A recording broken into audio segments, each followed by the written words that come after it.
Okay, so this is where most stories end.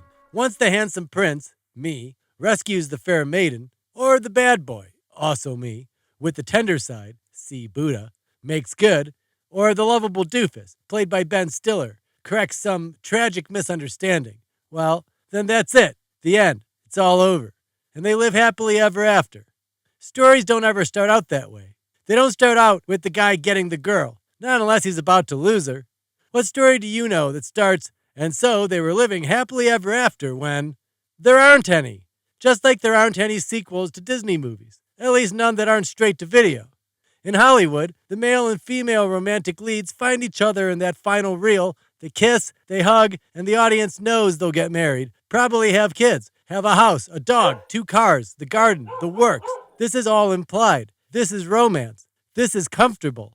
Who wants to see Tom Hanks and Meg Ryan move in together at the end of Sleepless in Seattle? No one.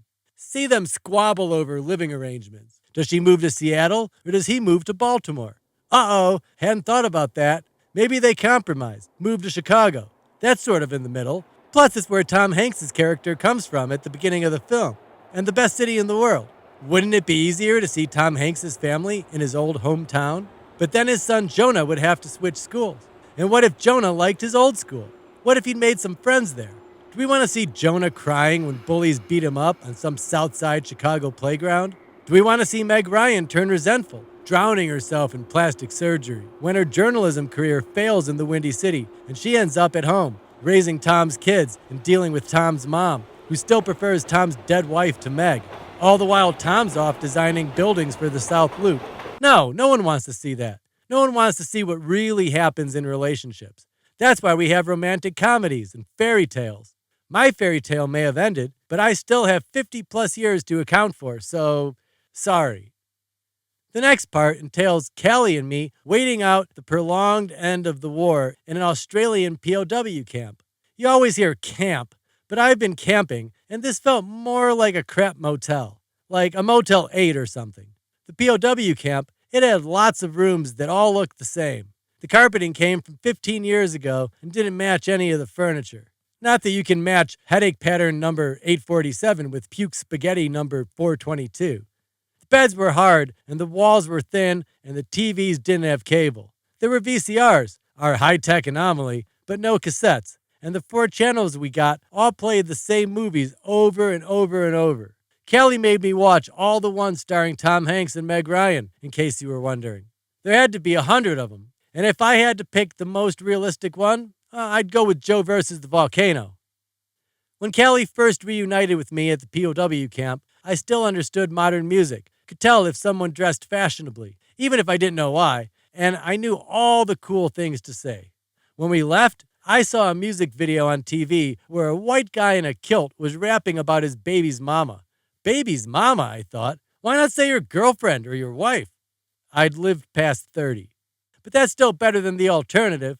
Just ask someone born after 2025. In any case, looking back at our time spent as prisoners of war, the moments that stand out most often revolve around subtle touches, smiles, glances, laughs, and nods. Most often during movies and music videos. We ate military rations and snuck into each other's rooms after lights out. Kelly had to do most of the sneaking, for obvious reasons, until she decided it was more fun to smuggle me into the women's corridor, basically her corridor, using my wheelchair. She came to love that stupid thing. Some nights, there weren't even guards on duty in her part of the hospital.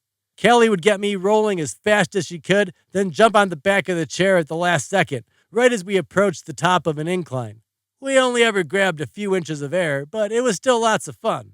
Sure, there were plenty of words over those years too. Full-blown arguments and worse, considerable periods where there were no words at all. Periods of complete silence during which Kelly couldn't even bear to look at me, and I knew why.